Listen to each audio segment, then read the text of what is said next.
Welcome to Nonprofit Investment Stewards with Bob DiMeo and Devon Francis from Fiducian Advisors. Bob and Devon are passionate about helping nonprofit organizations prosper. Whether you oversee endowment, foundation, or retirement plan investments, this podcast exists to help stewards improve performance, reduce costs, and discover strategies that enable your charitable organization to prosper and advance its mission. Now, on to the show. Hello, and welcome back to the Nonprofit Investment Stewards Podcast. I'm Bob DiMeo, as always, joined by co-host Devon Francis. Every topic we address is important, but today we cover a topic that can have an outsized impact on the success of your nonprofit's endowment, foundation, or even a retirement plan. And I'm talking about the makeup and the behavior of your investment committee. Devon and I are eager to share tips and best practices. Devon, how are things today, and what are your thoughts on the topic? I am fantastic. Thanks, Bob. I'm really excited about this topic because it gives us the chance to share firsthand what the two of us have learned over the years in working with a variety of investment committees. We also reached out to some of our colleagues and got some feedback from them about what works well for their clients. I think that it's a great topic and one that is kind of fundamental and simplistic, but really important in building a strong foundation. I'm also excited to share some examples of perhaps practices that haven't worked so well. So it'll be fun to share both sides of the coin. Yeah, we'll definitely have some fun with this. And we've broken this down into a top 10 list, and the order is rather random. Devon, you work with so many committees. Before we jump to the list, can we ask you to think about a client you work with that just kind of crushes it when it comes to their investment committee? What is that like for you, and what is it like for them? You know, I've been really fortunate, Bob, that most of my committees are quite functional. So a lot of times you hear about dysfunctional committees, and the vast majority of mine operate quite well. But one in particular that I'm thinking about is a university endowment that we help oversee. And the committee is just fantastic. It's a perfect size, not too many voices, but it's not too small. Everyone is always very well prepared for meetings. They are informed. They come from a variety of backgrounds. The finance staff is very involved and up to speed on everything. The meetings are very well structured. So I would say that they are kind of the shining example of the to-do list. Excellent. So let's jump into the list. Number one, we're listing as assemble the right or correct committee. And I think that means talent and expertise. That definitely matters. But we also find that you need committee members who can check their ego at the door and keep the charitable organization's mission really as the top priority. The committee makeup matters too. The ideal size might be 5 to 8 people, give or take. And then diversity of background, difference in opinion and perspective really ends up producing better outcomes in our experience. And then I'd also add that being intentional about term limits. You want this combination of some really strong institutional memory and knowledge, but also fresh ideas and new direction and that kind of thing. Yeah, and what I think is important, Bob, is that just one thing can kind of derail the success of a committee. So I'm thinking in particular of 2 examples of clients that I work with. One client has a fantastic committee. It's 5 individuals. They don't have a lot of investment expertise, but they make a point of informing themselves. It's very diverse in terms of gender and race and professional background and perspective, and everything just runs so efficiently for this one group. So it's kind of the perfect blend. And then on the other hand, I have a committee that kind of checks most of the boxes. So again, it's the right size. It's a diverse group of individuals with some differing perspectives.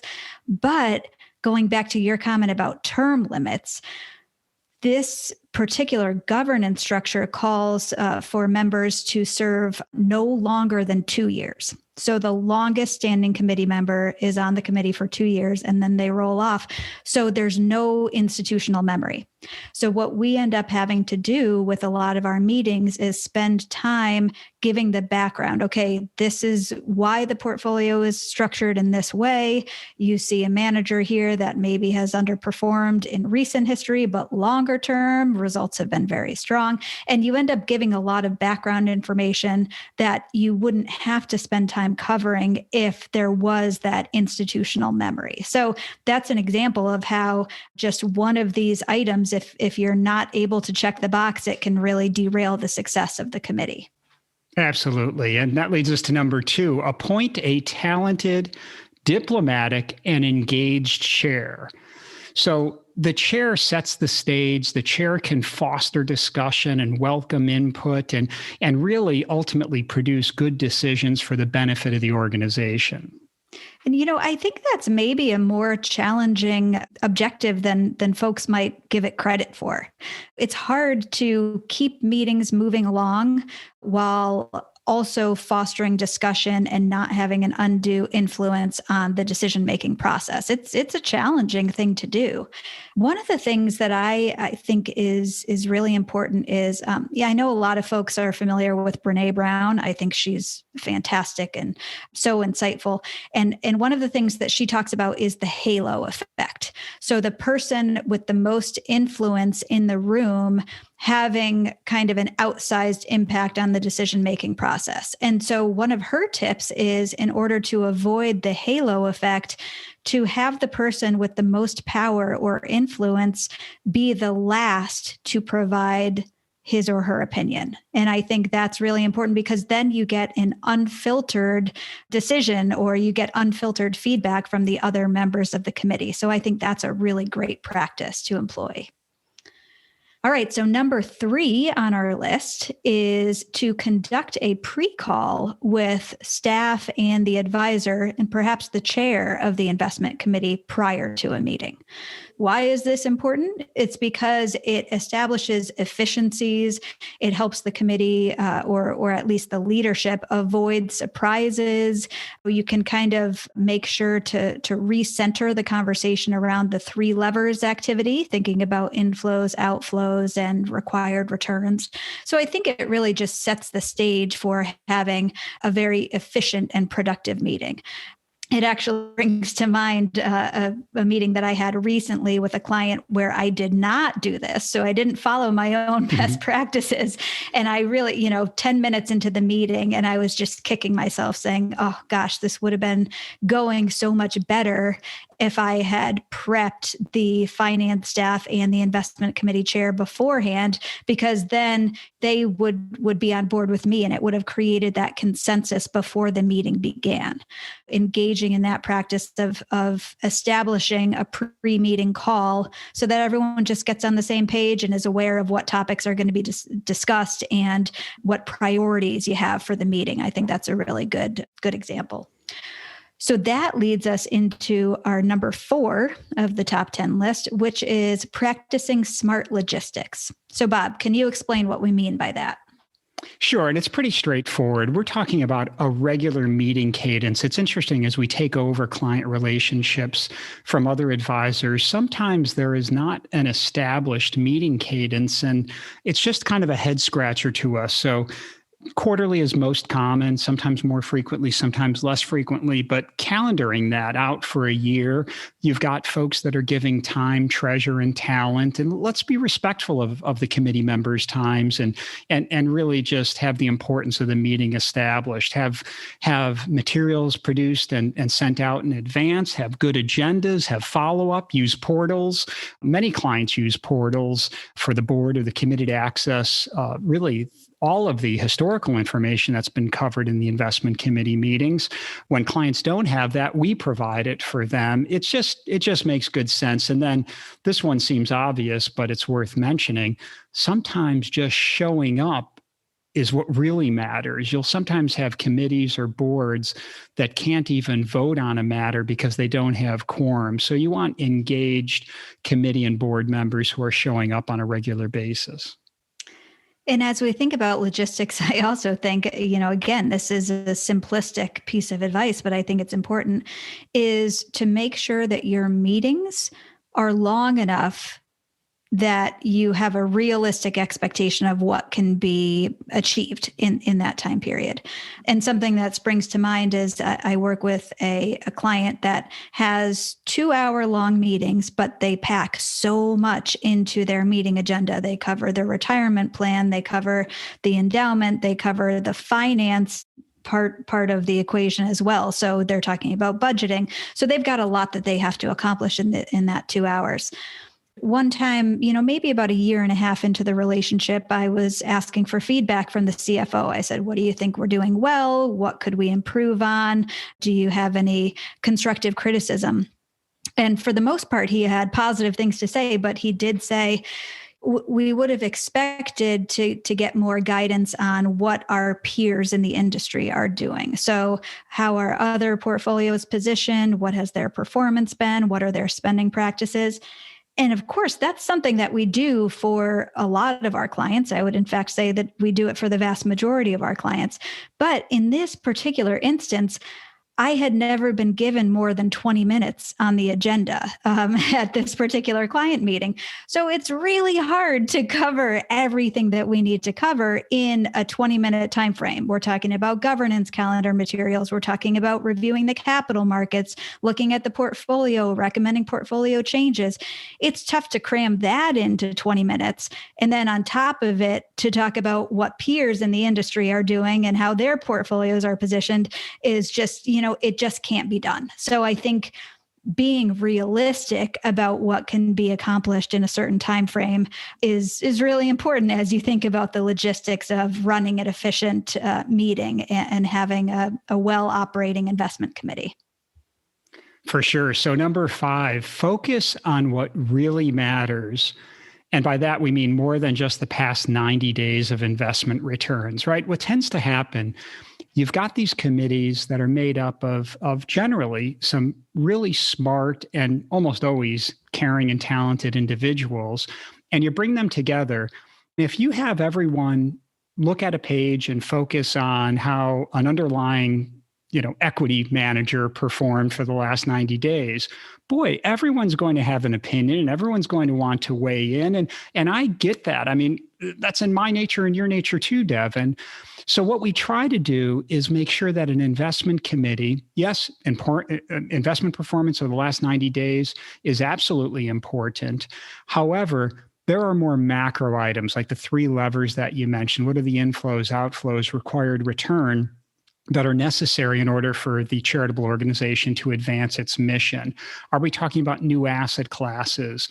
Are we talking about absolute objectives, absolute return objectives? Are we talking about ESG strategies or new DEI initiatives? So there's so much more beyond just the last 90 days of investment performance that can have, we would say, a much more meaningful impact to the organization and to the advancement of their mission over time. We actually have one client, they're sort of a museum type of organization where they are super disciplined about this. They have a couple of investment managers on the committee, and these folks are terrific, but we could go down a rabbit's hole pretty easily. And so they have become, their CFO and actually their president have been really good about disciplining or installing a disciplined approach so that if a topic gets raised that sort of doesn't apply, they know where we would cover that typically throughout the course of the year, and they will redirect or recalibrate the committee. Yeah, and one of the things, Bob, that you mentioned when you first made some comments about this item number 5, focusing on what really matters, is absolute objectives. So I think for us in the investment industry, we get so focused on relative returns. Okay, we think about things in comparison to a benchmark. Did you outperform? Did you underperform? But really, when it comes to an endowment pool or a foundation asset pool, what we are striving for is perpetuity. And we're striving for intergenerational equity. So not to spend too much now at the expense of the future generations, but also not to save too much now and rob the current generation of the spending stream that the endowment allows. So those absolute return objectives, let's say your spending policy is 4% plus inflation. That's really important to keep your finger on the pulse of, okay, is our asset pool keeping pace with that? If not, then we need to think about a way to address it. And that needs to be a much longer time frame than just the last 90 days. Another thing that I think we do that really helps clients in terms of avoiding getting caught up in the quarter to quarter performance is our governance calendar. So the governance calendar really creates a disciplined framework around governance where over the course of a calendar year, we are covering everything that our clients as fiduciaries need to be responsible for. So we're reviewing and re-underwriting the investment policy statement. We're looking at portfolio construction in light of new capital market assumptions.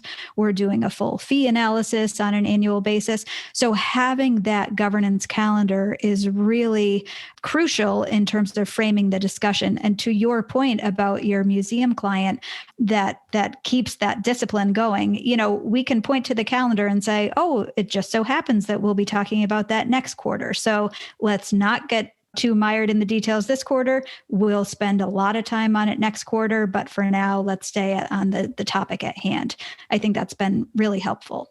Excellent. And number 6, and I will warn you, this is sometimes easier said than done, resist personal investment bias. We all have both known and unknown bias. And this one is challenging because, again, many of the folks who serve on investment committees have some sort of tie either to investments or finance.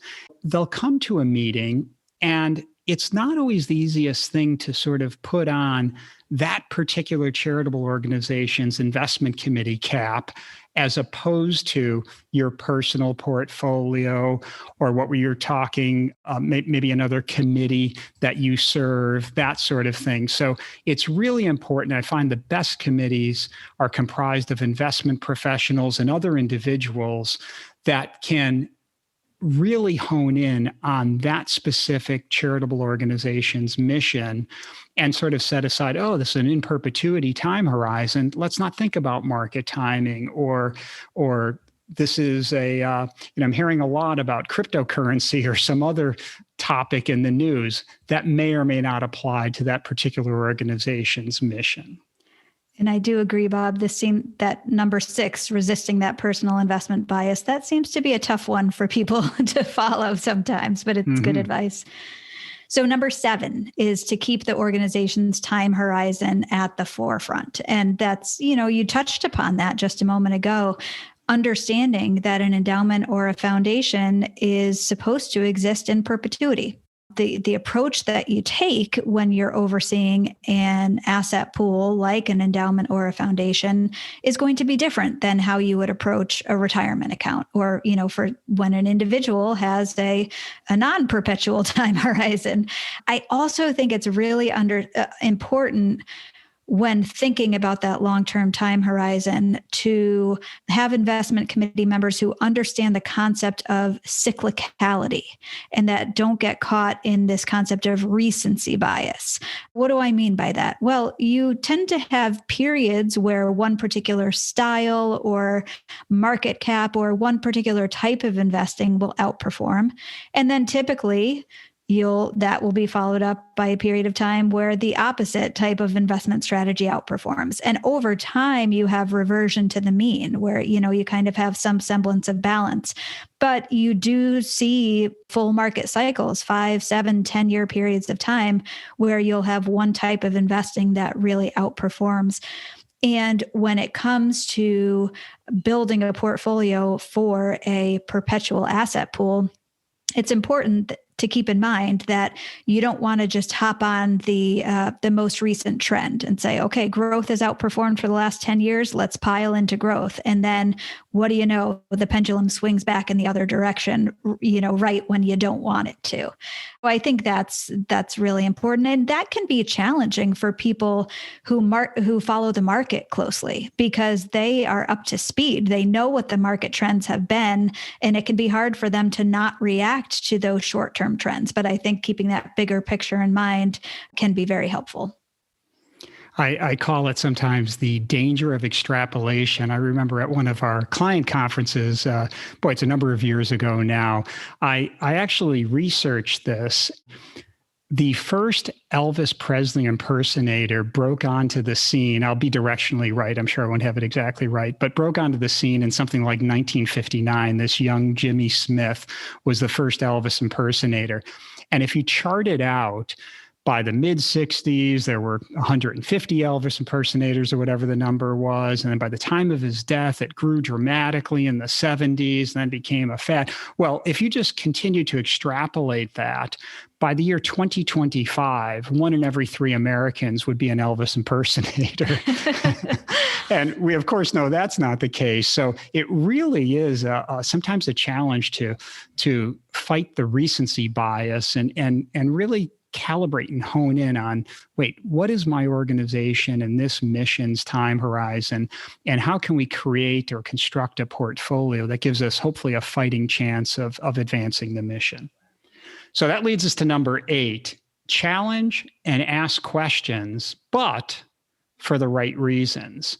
And what we mean by that is, listen, it's absolutely important that committee members understand, particularly before they vote on a strategy or before they allocate dollars, that sort of thing, but for the right reasons. And I would say that Devon and I, the vast majority of time, we see investment committee members checking their egos at the door and really having the charitable organization's best interests at heart.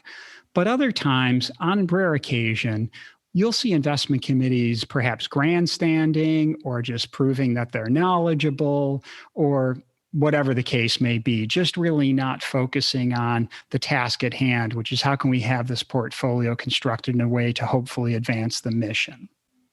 Yeah, I think checking the ego at the door is such an important piece of advice. So I sit on a volunteer investment committee, obviously, in addition to my work in serving investment committees. In this particular case, the advisor is a firm that we sometimes compete against. So I would consider them a competitor. But if that advisor brings to the investment committee meeting a recommendation, I'm not going to disagree with them just for the sake of, trying to cut them down. That doesn't serve the nonprofit that I am trying to serve. I am very careful about, I only raise objections if there is a very valid reason to do so. And most of the time there's not. I think checking that ego is a really important piece of advice. So number 9 on our list is to remain curious. I think that the best investment committee members are those who are constantly learning new things. They're trying to learn about how the portfolio can help advance the mission of the nonprofit. Some of my strongest committee members, I will often see when we host a webinar or, some type of an educational event, we often get after the fact a list of attendees.